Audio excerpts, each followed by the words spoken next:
মেঘনা চাইতে জল গল্পের থেকে আপনাদের সবাইকে স্বাগত। আজ আপনাদের জন্য হিমাদ্রি কিশোর দাশগুপ্তের লেখা জগবন্ধুর হারমোনিয়াম। হিমাদ্রি কিশোর দাশগুপ্তের জন্ম 1973 সালে যাদবপুরে।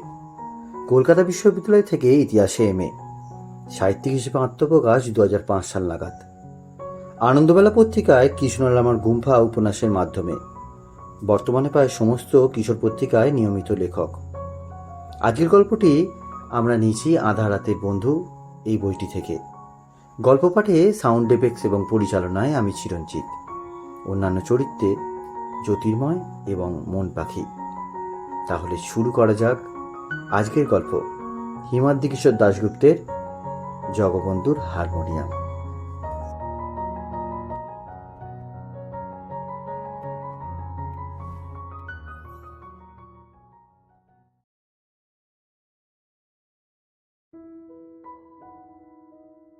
অনেকদিন ধরে জগবন্ধু একটা হারমোনিয়াম কিনবে বলে ভাবছিলেন। জগবন্ধু যে গান বাজনা করেন তা কিন্তু নয়, তবে ওসব শুনতে তার খুব ভালো লাগে। মাঝে মাঝে হয়তো গুনগুন করে কোনো গানের কয়েকটা কলি আনমনে গেয়ে ফেলেন তিনি। একদিন যখন অফিস ছুটির সময় জগবন্ধু এরকম গুনগুন করছিলেন, তখন সরকেলদা পিছন থেকে এসে পিঠ চাপড়ে পড়লেন। বাহ জগবন্ধু, তোমার গানের গলাটা তো মন্দ নয়। একটা হারমোনিয়াম কিনে তো বাড়িতে রেয়াজ করলেই তো পারো। একলা মানুষ, তোমার সময়ও কেটে যাবে। তার কথা শুনে জগবন্ধু লাজুক হেসে বলেছিলেন, দাদা কি যে বলেন, আমার গলা শুনে লোকেরা বাড়িতে ঢিল ছুড়বে। জগবন্ধু মুখে যাই বলুক না কেন, সরখেলদার কথাটা কিন্তু মনে ধরেছিল তার। কিন্তু হারমোনিয়াম আর কেনা হয়ে উঠছিল না। সেদিন ছিল শনিবার, এমনিতেই অফিস হাফ ছুটি, তার উপর টিভিতে ভারত পাকিস্তানের ওয়ানডে, তাই অফিসও আজ শুনশান। অফিস ছুটি হওয়ার কিছু আগেই বেরিয়ে পড়েছিলেন জগবন্ধু। হাঁটতে হাঁটতে নিউ মার্কেটের মধ্যে দিয়ে ফেরবার সময় হঠাৎই চোখে পড়ে গেল দোকানটা। সাইনবোর্ডে লেখা আছে ইসমাইল কনসার্ট। এখানে পুরাতন বাদ্যযন্ত্র ক্রয় বিক্রয় করা হয়। সাইনবোর্ড চোখে পড়তেই জগবন্ধুর মনের ইচ্ছাটা মাথাচাড়া দিয়ে উঠল। সেদিন পকেটেও বেশ কিছু বাড়তি টাকা ছিল। জগবন্ধু ঢুকে বললেন দোকানের ভিতরে। দোকানদার একজন হাসি খুশি মধ্যবয়সী মানুষ। জগবন্ধু হারমোনিয়ামে কথা বলতেই পাশে একটা ঘরে নিয়ে গেলেন তাকে। সেই ঘরে নানা ধরনের হারমোনিয়াম রাখা আছে। বেশ কয়েকটা হারমোনিয়াম দেখবার পর শেষে একটা পছন্দ হলো জগবন্ধুর। সেটা কিন্তু অন্যগুলোর চেয়ে একটু ছোট আকারে, অনেকটা বৈষ্ণবরা যে হারমোনিয়াম গলায় ঝুলিয়ে নাম সংকীর্তন করে সেই ধরনের। জিনিসটা খুব হালকা, বাস্কের ভিতরে ভরা থাকলেও অনায়াসে হাতে ঝুলিয়ে বাড়ি নিয়ে আসা যায়। দোকানদারকে জিনিসটার দাম মিটিয়ে পথে নেমে একটা ট্যাক্সি ধরলেন জগবন্ধু। তারপর শিয়ালদা থেকে ট্রেন ধরে ঘন্টা দুয়েক দূরে যখন নিজের স্টেশনে নামলেন, তখন বিকেল গড়িয়ে সন্ধে নেমেছে। স্টেশন থেকে জগবন্ধু বাড়ি বেশ কিছুটা দূরে, হেঁটে যেতে মিনিট 40 সময় লাগে। হারমোনিয়ামটা হাতে ঝুলিয়ে যখন তিনি স্টেশনের বাইরে রিক্সা স্ট্যান্ডে উপস্থিত হলেন, তখন স্ট্যান্ডে একটাও রিক্সা দেখতে পেলেন না। বোধহয় তারাও আজ কোথাও খেলা দেখাতে বসে আছে। অগত্যা হারমোনিয়ামটা বাস্কটা হাতে ঝুলিয়ে বাড়ির দিকে হাঁটা লাগালেন জগবন্ধু। বাড়ির সামনে যখন তিনি পৌঁছালেন, তখন 7টা বাজতে চলেছে। সামনেই পুজো আসছে, বাতাসেও যেন তার একটা আমেজ। তাই হারমোনিয়ামের বাস্কটা নিয়ে এতটা পথ হেঁটে আসলেও কোনো ক্লান্তি বোধ হলো না জগবন্ধুর। বাড়ির ঠিক সামনে ল্যাম্পপোস্টের নিচে এসে প্রতিদিনের মতো একটু দাঁড়ালেন তিনি। তারপর পকেট থেকে চাবিটা বের করলেন এবং ভিতরে ঢুকলেন জগবন্ধু। বাড়িটা জগবন্ধুর ঠাকুরদার আমলের, ওপর নিচ মিলিয়ে গোটা আষ্টেক ঘর। অনেকেই জগবন্ধুকে পরামর্শ দিয়েছিলেন, একলা এত বড় বাড়িতে না থেকে অন্তত নিচের তলাটায় একটা ভাড়াটে বসিয়ে দিতে, কিন্তু জগবন্ধুর মন সায় দেয়নি তাতে। একলা দিব্যি আছেন তিনি। কয়েকটা টাকার বিনিময়ে ভাড়াটে বসিয়ে নিজের শান্তিভঙ্গ করতে তিনি মোটেও রাজি নন। একলা থাকতে তার কোনো অসুবিধে হয় না। প্রতিদিন সকালে গোপালের মা এসে ঘরদোর পরিষ্কার করে রান্না করে দিয়ে যায়। রোজ সকাল 9টার সময় অফিস যাওয়ার জন্য বাড়ি থেকে বেরোবার আগে রাতের ভাত ডাল তরকারি ফ্রিজের মধ্যে ঢুকিয়ে রেখে যান। ফলে রাতে ফিরে রান্নাবান্নার ঝঞ্ঝাট আর পোয়াতেই হয় না জগবন্ধুকে। সেদিন রাতে বাড়ি ফিরে এসে তাড়াতাড়ি খেয়ে দিয়ে শুয়ে পড়লেন জগবন্ধু। কাল রবিবার, সকাল সকাল ঘুম থেকে উঠে সপ্তাহের বাজারটা সেরে ফেলতে হবে। বিছানায় শোয়ার কিছুক্ষণের মধ্যেই চোখে ঘুম নেমে এলো। মাঝরাতে হঠাৎ ঘুম ভেঙে গেল জগবন্ধুর। তার কেন জানি মনে হতে লাগলো কোথা থেকে একটা হারমোনিয়ামের মিষ্টি সুর ভেসে আসছিল এতক্ষণ।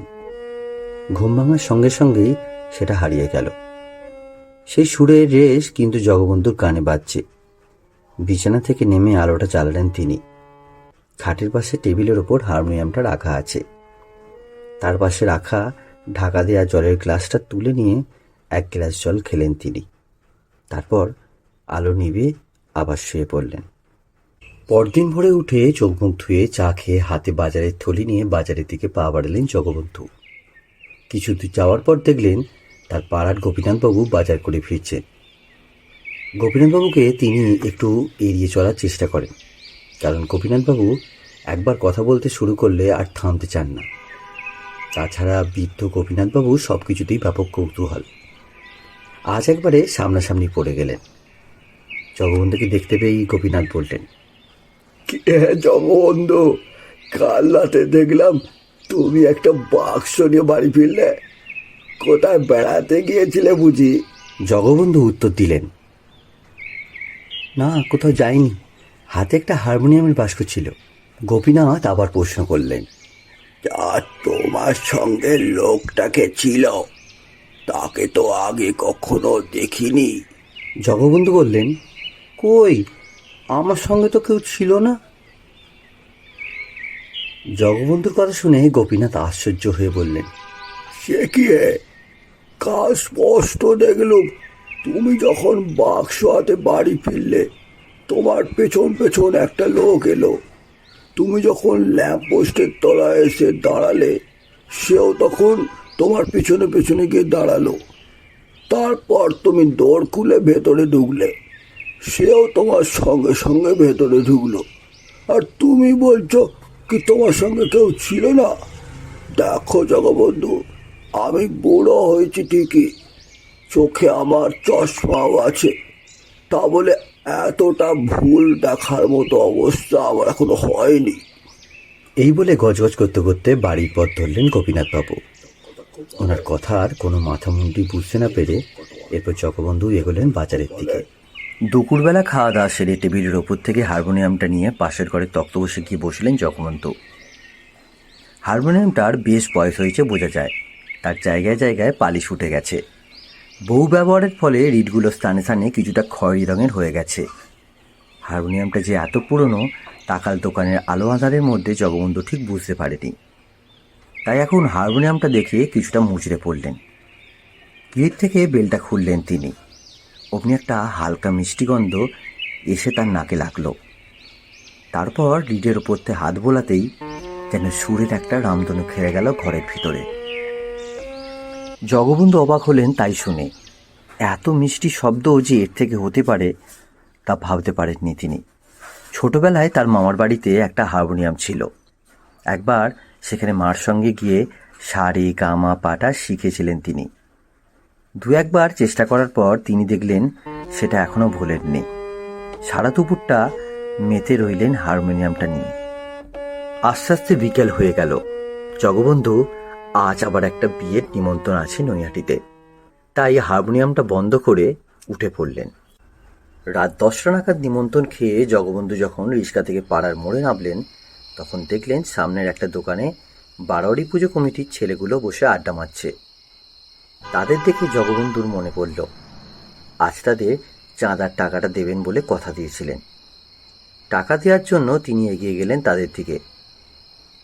চাঁদার টাকাটা দিয়ে যখন তিনি বাড়ির দিকে এগোচ্ছেন ছেলেদের মধ্যে একজন বলে উঠল, কে দাদা, সঙ্গীত সাধনা করেন?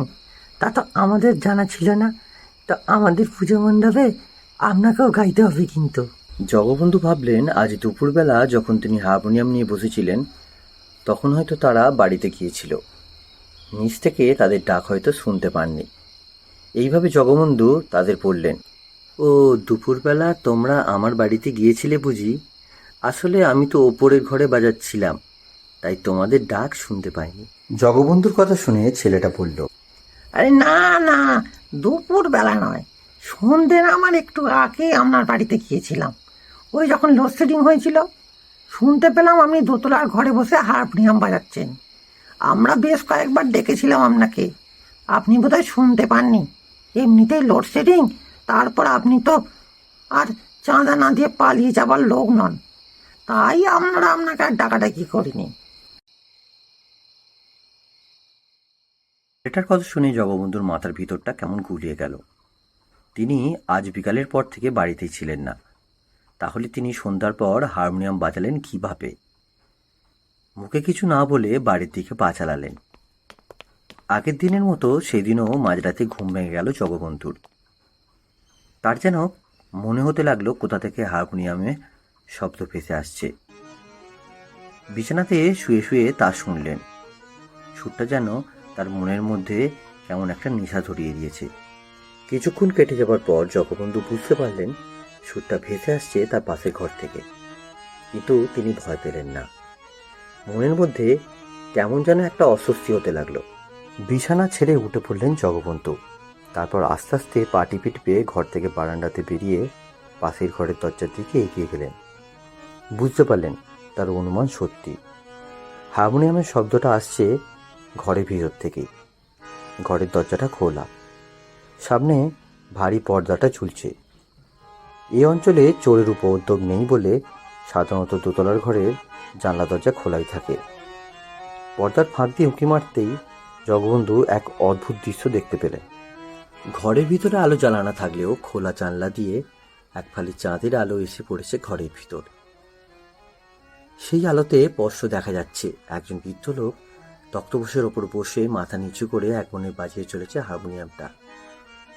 পরনে তার ধপধপে সাদা চুড়িদার পাঞ্জাবি, আর মাথায় ছোট্ট একটা কাপড়ের 3 কোনা টুপি। হঠাৎ লোকটা মুখ তুলে তাকালো দরজার দিকে। অমনি জগবন্ধু সরে দাঁড়ালেন দরজার পাশ থেকে। কিন্তু সে মনে হয় দেখতে পেয়েছে জগবন্ধুকে, কারণ হারমোনিয়ামের শব্দটা সঙ্গে সঙ্গেই থেমে গেল। কয়েক মুহূর্ত চুপচাপ দাঁড়িয়ে রইলেন জগবন্ধু। তারপরেই পর্দা সরিয়ে আচমকা জ্বেলে দিলেন ঘরের আলোটা। বিদ্যুতের আলোতে ঝলমল করে উঠল সারা ঘর, কিন্তু সে ঘরের মধ্যে কেউ কোথাও নেই। শুধু একটু হালকা আতরের গন্ধ ছড়িয়ে আছে ঘর জুড়ে, আর হারমোনিয়ামের বেলোটা খোলা অবস্থায় রয়েছে। কিছুক্ষণ সেই ঘরে দাঁড়িয়ে থাকার পর ঘরের আলো নিভিয়ে নিজের ঘরে শুতে চলে গেলেন জগবন্ধু। পরের দিন ভোরে যখন তার ঘুম ভাঙল, রাতের ঘটনাকেই নেহাত স্বপ্ন বলে ধরে নিলেন তিনি। দিন সাতেকের জন্য অফিসের কাজে বাইরে গিয়েছিলেন জগবন্ধু। সেখান থেকে ফেরবার সময় এক বিপত্তি হলো। ট্রেনের মধ্যে থেকে ব্রিফকেসটা খোয়া গেল জগবন্ধুর। টাকা পয়সা তাতে না থাকলেও কিছু জামা কাপড় আর চাবির গোছাটা ছিল তার মধ্যে। অতএব তালা না ভাঙলে বাড়িতে ঢোকা সম্ভব নয়। তাই বাড়িতে ঢুকবার সময় পাড়ার একটা ছেলেকে ডেকে নিয়ে এসে সদর দরজার শোবার ঘরের এবং রান্নাঘরের তালাটা ভাঙলেন তিনি, আর অন্য ঘরগুলো বন্ধই রইল। জগবন্ধু ভাবলেন ডুপ্লিকেট চাবিগুলো ঘরের কোথাও রাখা আছে কিনা একবার খুঁজে দেখবেন। সেগুলো যদি পেয়ে যান তাহলে আর তালাগুলোকে ভেঙে নষ্ট করতে হবে না।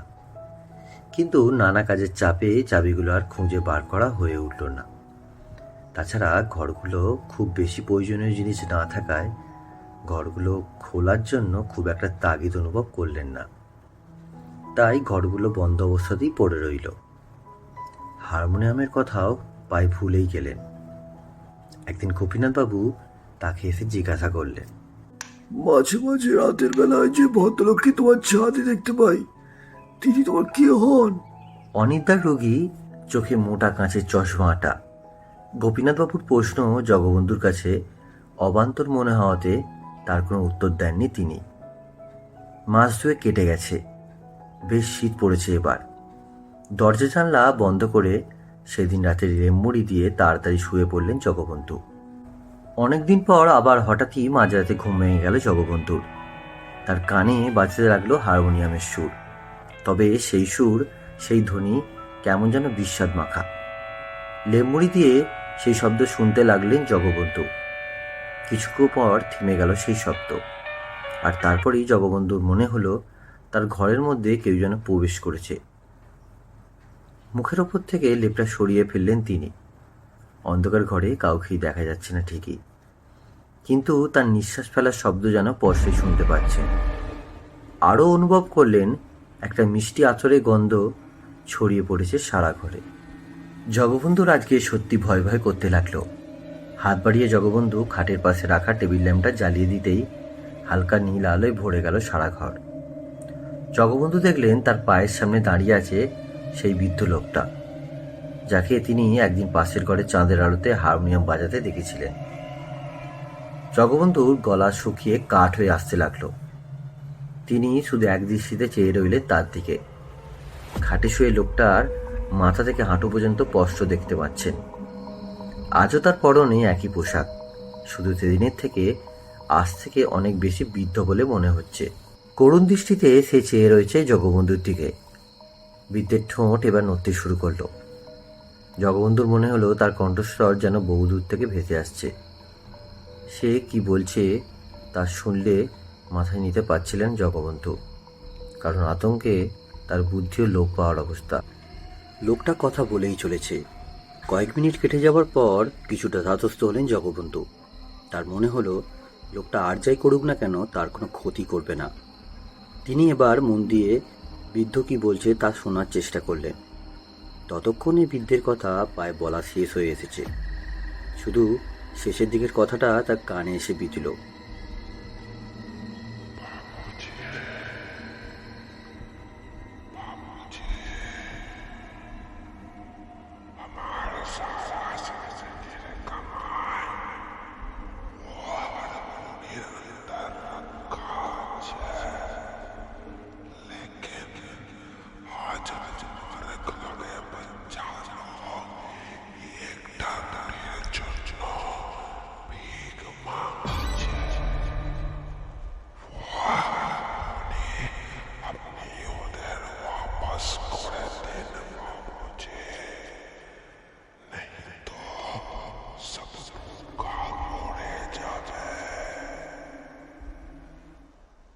কথাটা শেষ হওয়ার পর কিছুক্ষণ চুপ করে দাঁড়িয়ে রইল লোকটা। জগবন্ধুর মনে হলো লোকটার চোখে যেন জল চিকচিক করছে। এরপর মাথায় একটা হাত ছুঁয়ে জগবন্ধুকে কুর্নিশ করে অন্ধকারের মধ্যে আস্তে আস্তে মিশে গেল লোকটা। ভোরবেলাতেই একজন লোক ডেকে এনে পাশের ঘরের তালাটা ভেঙে ফেললেন জগবন্ধু। 2-3 মাসের অব্যবহারের ফলে বেশ কিছুটা ধুলো জমেছে ঘরে, কিন্তু হারমোনিয়ামটাকে দেখে অবাক হয়ে গেলেন তিনি। তার উপর একটুও ধুলোর আস্তরণ নেই, কেউ যেন যত্ন করে মুছে রেখেছে সেটা। হারমোনিয়ামটা নিজের ঘরে নিয়ে এলেন জগবন্ধু। তারপর জানলা ভালো করে খুলে দিয়ে পর্দা সরিয়ে দিলেন তিনি। সকালের আলোতে ঝলমল করে উঠল সারা ঘর। সেই আলোতে ভালো করে হারমোনিয়ামটা দেখতে লাগলেন তিনি। হঠাৎ তার নজরে এলো হারমোনিয়ামের গায়ে একটা জায়গায় পালিশ চটি গিয়ে কয়েকটা সংখ্যা যেন ফুটে উঠেছে। একটা ন্যাকড়া জলে ভিজিয়ে এনে সেখানটাতে ভালো করে ঘষতেই পরিষ্কারভাবে ফুটে উঠল পরপর 7টা সংখ্যা। জগবন্ধু এবার আরো ভালো করে দেখে বুঝতে পারলেন হারমোনিয়ামের প্রত্যেকটা রিডই অতি ক্ষুদ্র ক্ষুদ্র সংখ্যা দ্বারা চিহ্নিত করা, কিন্তু তারা এত ক্ষুদ্র যে সাধারণ অবস্থাতে তাদের বোঝাই যায় না। অনেক চেষ্টার পর সংখ্যাগুলোকে মোটামুটি উদ্ধার করতে পারলেন জগবন্ধু। তারপর হঠাৎ কি মনে হতে সেই 7টা সংখ্যা মিলিয়ে পরপর রিড টিপতেই হারমোনিয়ামের নিচের দিকে একটা অংশ ফাঁকা হয়ে গেল। বেরিয়ে পড়ল একটা খোপ। জগবন্ধু তার মধ্যে হাত ঢুকিয়ে বার করে আনলেন একটা ছোট চামড়ার থলে। থলেটা টেবিলের ওপর উপুড় করতেই তার মধ্যে থেকে বেরিয়ে এলো অনেকগুলো ছোট ছোট ভাঁজ করা বিবর্ণ হওয়া কাগজের টুকরো। একটা ছোট কাগজের টুকরো হাতে তুলে নিলেন জগবন্ধু। দীর্ঘদিন থাকার কারণে কাগজের টুকরোগুলো একদম নষ্ট হতে বসেছে। অতি সাবধানে সেই টুকরোগুলো ভাঁজ খুলে চমকে উঠলেন তিনি। আসলে সেগুলো ব্রিটিশ সরকারের আমলে ভাঁজ করা 100 টাকার নোট। জগবন্ধু গুনে দেখলেন মোট 100টা আছে, অর্থাৎ সেই সময়কার 10,000 টাকা। কিন্তু আজকে এই নোটগুলো হয়তোবা বাজে কাগজের মতোই মূল্যহীন। কিছুক্ষণ সেগুলো নিয়ে চুপচাপ বসে রইলেন জগবন্ধু। নোটগুলো যখন তিনি থলের মধ্যে ভরে রাখতে যাবেন, তখন তার মধ্যে আর একটা জিনিসও দেখতে পেলেন। জিনিসটা হলো একটা ছোট্ট কাপড়ে পুঁটলি। তার ভেতর থেকে বের হলো একছড়া মালা। হলদেটে হয়ে গেল মালাটা যে মুক্তোর তা বুঝতে কোনো অসুবিধা হলো না। মালার একটা ছোট লকেটও আছে। লকেটের পিছনে একটা নাম ইংরেজিতে খোদাই করা, আহম্মদ নাজাফি। জগবন্ধুর মনে হলো এই নামটা যেন তিনি কোথাও দেখেছিলেন বা শুনেছিলেন, কিন্তু অনেক ভাবার পরেও মনে করতে পারলেন না। জগবন্ধু সেদিন টেনে উঠে চুপচাপ জানলার পাশে বসেছিলেন। বারবারই খালি আহম্মদ নাজাফি নামটা মাথার মধ্যে ঘুরে ফিরে আসছে। পাশে বসে একজন ভদ্রলোক অনেকক্ষণ ধরে পকেট ট্রানজিস্টারে খেলা রিলে শোনবার চেষ্টা করছেন, কিন্তু কিছুতেই সেন্টারটা ঠিকমতো ধরাতে পারছিলেন না। অনেকক্ষণ চেষ্টার পর লোকটা বিরক্ত হয়ে একটা অন্য সেন্টার ধরালেন। সেখানে গানের আসর হচ্ছে। জগবন্ধু শুনতে শুনতে চললেন সেই গান। একটা গান শোনার পর ঘোষিকা বললেন, এবার আপনাদের একটা কাউলি গান পরিবেশন করব। কাওয়ালি শব্দটা কানে আসবার সঙ্গে সঙ্গেই জগবন্ধু যেন লাফিয়ে উঠলেন। এবার তার সব মনে পড়ে গেছে। কিছুদিন আগে তিনি এক দৈনিক সংবাদে কাওয়ালি গায়কদের নিয়ে একটা প্রবন্ধ পড়েছিলেন। তাতেই লেখা ছিল বিখ্যাত কাওয়ালি গায়ক আহমেদ নাজাফির সম্বন্ধে কিছু কথা। শিয়ালদাতে ট্রেন থেকে নামবার পর জগবন্ধু ট্যাক্সি ধরতে ছুটলেন সেই সংবাদপত্রের অফিসের দিকে। সেখান থেকে তিনি একটা ঠিকানা পেলেন। ঠিকানার সূত্র ধরে দুদিন অনেক ছোটাছুটির পর অবশেষে জগবন্ধু এসে উপস্থিত হলো পাক সার্কাসের একটা বস্তিতে। সেখানে আলম নাজাফি বলে একটা নাম খোঁজাখুঁজি করতেই একজন এসে দেখিয়ে দিল একটা খাবড়ার চালওলা বাড়ি। সেই বাড়ির সামনে নোংরা মাটিতে বেশ কয়েকটা ছোট ছোট বাচ্চা ছেলে মেয়ে খেলা করছে। জগবন্ধু সেখানে গিয়ে দাঁড়াতেই একজন বছর 30-এর যুবক কাস্তে কাস্তে বাইরে পেরিয়ে এলো। জগবন্ধু তার সাথে কথা বলতে জানতে পারলেন তারই নাম আলম নাজাফি। জগবন্ধু বেশ কিছুক্ষণ তার সাথে কথা বলার পর সে জগবন্ধুকে নিয়ে ঘরের ভেতরে গেল। ঘরের ভেতরে অভাবের চিহ্ন সুস্পষ্ট। ঘরের একটা কোণে নোংরা বিছানার উপর শুয়ে আছেন তার অন্ধ বৃদ্ধা মা, আর মেঝেতে খেলা করছে রোগা রোগা দুটো শিশু। আলম জগবন্ধুকে এনে দাঁড় করালো একটা নোনা ধরা দেয়ালের সামনে। সেই দেয়ালে টাঙানো আছে অনেক দিনের পুরনো বিবর্ণ হয়ে যাওয়া একটি ছবি। ছবিটা হলো আলম নাজাফির পিতামহীর ছবি। ইনি ছিলেন লগ্নের বিখ্যাত কাওয়ালি গায়ক আহম্মদ নাজাফি। ছবির মানুষটি মধ্যবয়স্ক হলেও তাকে চিনে নিতে অসুবিধা হলো না জগবন্ধুর। এই লোক আর সেই মানুষটি একই ব্যক্তি, যিনি কয়েকদিন আগে একদিন রাতে এসে দেখা দিয়েছিলেন জগবন্ধুকে। এরপর আলমকে সঙ্গে নিয়ে ঘরের বাইরে এলেন জগবন্ধু। আলমের মুখের কথা শুনলেন এই বিখ্যাত গায়কের বংশধরেরা বর্তমান করুণ অবস্থার কথা। ভাগ্যের পরিহাস কিভাবে লগ্নের হাভেলি পরিবর্তে আজ তাদের ঠিকানা হয়েছে পাক সার্কাসের এই বস্তি। এখানেই ছোট ছোট শিশু এবং বৃদ্ধা অন্ধ মাকে নিয়ে অনাহারে দিন কাটছে আলমের। ঘটিবাটি যা ছিল সব বিক্রি হয়ে গেছে, এমনকি আহম্মদ নাজাফির শেষ স্মৃতি হারমোনিয়ামটাও কয়েক মাস আগে ছেলের অসুখের কারণে মাত্র 200 টাকায় নিউ মার্কেটের এক দোকানে বিক্রি করে দিতে বাধ্য হয়েছে সে। এইসব কথা বলতে বলতে কান্নায় ভেঙে পড়ল আলম। পরদিন আলমকে সঙ্গে নিয়ে বউবাজারে এক পরিচিত সোনার দোকানে গেলেন জগবন্ধু। মালাটা বিক্রি করে পেলেন 30,000 টাকা। সম্পূর্ণটাই তিনি তুলে দিলেন আলমের হাতে। আর পুরনো নোটগুলো কিউরি শপে বিক্রি করে পাওয়া গেল 20,000 টাকা।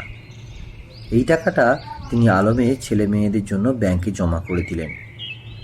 কিছুদিনের মধ্যেই জগবন্ধু আলমের জন্য নিজের অফিসে একটা ছোটোখাটো কাজেরও ব্যবস্থা করে ফেললেন। আলম যেদিন তার অফিসে কাজে যোগদান করলো সেদিন প্রচণ্ড খুশি মনে বাড়ি ফিরলেন জগবন্ধু। তারপর তাড়াতাড়ি খেয়ে দিয়ে বিছানায় শুয়ে পড়লেন। মাঝরাতে সেদিনও হারমোনিয়ামটা শব্দে জেগে উঠলেন তিনি। তার মনে হতে লাগলো ঘরের মধ্যে যেন এক অদ্ভুত সুর ছড়িয়ে পড়েছে। সে সুর বিষাদের নয়, সে যেন দ্রুত ছন্দের সুরের রামধনু। জগবন্ধু ভেসে যেতে লাগলেন সেই সুরের প্লাবনে। অবশেষে একসময় বন্ধ হলো সেই সুর, আর সঙ্গে সঙ্গেই মিষ্টি গন্ধে ভরে গেল ঘর। জগবন্ধু বুঝতে পারলেন আজ আবার তিনি এসেছেন। আজ আর তার ভয় করছে না। টেবিল ল্যাম্পটা জ্বালিয়ে বিছানার উপরে উঠে বসলেন তিনি।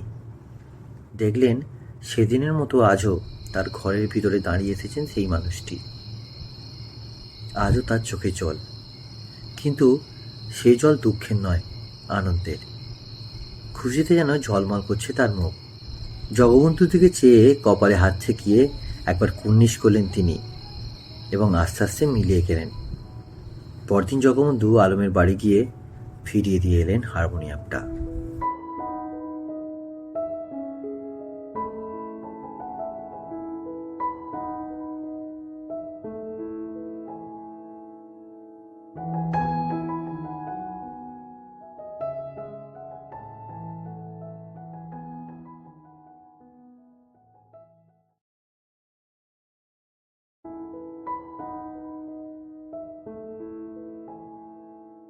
এতক্ষণ শুনলেন হিমাদ্রিকিশোর দাশগুপ্তের লেখা জগবন্ধুর হারমোনিয়াম। গল্পটি আপনাদের কেমন লাগলো আমাদের অবশ্যই কমেন্টসে জানাবেন। আমাদের ঠিকানা @গল্পের ঠেক 2K23-তে অথবা মেঘনা চাইতে জল আমাদের ইউটিউব চ্যানেলে। আসছি আবার নতুন একটি গল্প নিয়ে। ততদিন ভালো থাকবেন, সুস্থ থাকবেন। বিদায়।